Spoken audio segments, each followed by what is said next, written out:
సచిన్ రాజ్ అత్యాధునిక world class physiotherapy treatment తో అన్ని రకాల నొప్పులకు శాశ్వత పరిష్కారం. ఏంటి సార్ వస్తుంటే దారి మొత్తం చూశాను, కాషాయపు జెండాలు రెపరెపలాడుతున్నాయి మొత్తం మీ ప్రాంతం అంతా కూడా.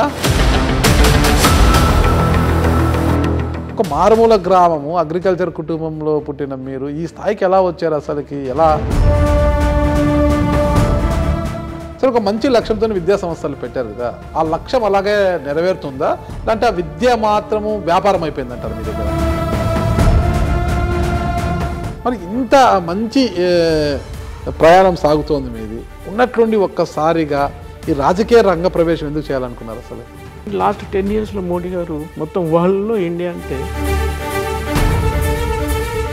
కరెక్ట్. ఓకే, మీకు బీఆర్ఎస్లో కూడా మంచి సంబంధాలు ఉన్నాయంటారు, కానీ బీఆర్ఎస్లో కాకుండా బీజేపీ కండువా ఎందుకు ఒప్పుకున్నారు అసలు మీరు? అంటే బీఆర్ఎస్ అనేది ఒక స్టేట్ గురి పెట్టింది మీరు ఉంటుంది మల్కాజ్గిరి, భారతదేశంలోని అతిపెద్ద పార్లమెంట్ ఇది. ఇక్కడ ఎంపీగా గెలిచిన ప్రతి ఒక్కరూ ఏదో ఒకటి అయిపోతున్నారా, మంత్రులు అవుతున్నారు, ఈయన సీఎం అయిపోయాడు ఏకంగా.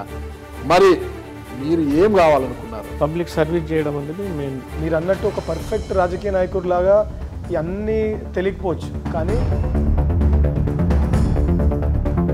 గతంలో రూపాయి కూడా తీయని కొమరాయి గారు ఇప్పుడు ఎందుకు వేలకు వేలు బయట తీస్తున్నారంట?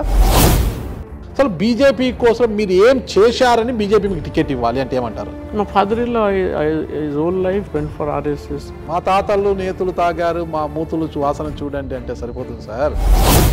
అధికార కాంగ్రెస్ పార్టీ కావచ్చు, ప్రతిపక్ష బీఆర్ఎస్ పార్టీని మీరు ఎలా ఢీకొంటారు? మీరు ఇవన్నీ చూసి ఒక హోల్సమ్ ప్యాకేజ్ లాగా ఆల్రెడీ ఈటెల రాజేందర్ గారు 2 నియోజకవర్గాల నుంచి ఎమ్మెల్యేగా ఓడిపోయి ఈసారి ఎంపీగా నిలబడాలన్నారు. ఆయన మల్కాజ్గిరి టికెట్ ఆశిస్తున్నారని ఉంది. ఇంకోటి మురళీధర్ రావు గారు చాలా స్ట్రాంగ్ పిల్లర్, చాలా సీనియర్. రామచంద్రరావు గారు అంట ఎవర్ గ్రీన్, ఆయన 2 సార్లు పోటీ ఓడిపోయారు కదా. మరి ఇంతమందిని కాదని నాకు సీటు వచ్చినా రాకపోయినా వేరే వాళ్ళు ఉండకపోవచ్చు అని నేను అనుకుంటున్నాను. మల్కాజ్గిరి పార్లమెంట్ మొత్తం కాషాయంతో నిండిపోవాలి. అండ్ 500 సంవత్సరాల తర్వాత హిందువుల చిరకాల స్వప్నం అండి అదంతా. మాకు ఇట్లా నాకు గూస్ బంప్స్ వస్తున్నాయి ఇది మాట్లాడుతాను.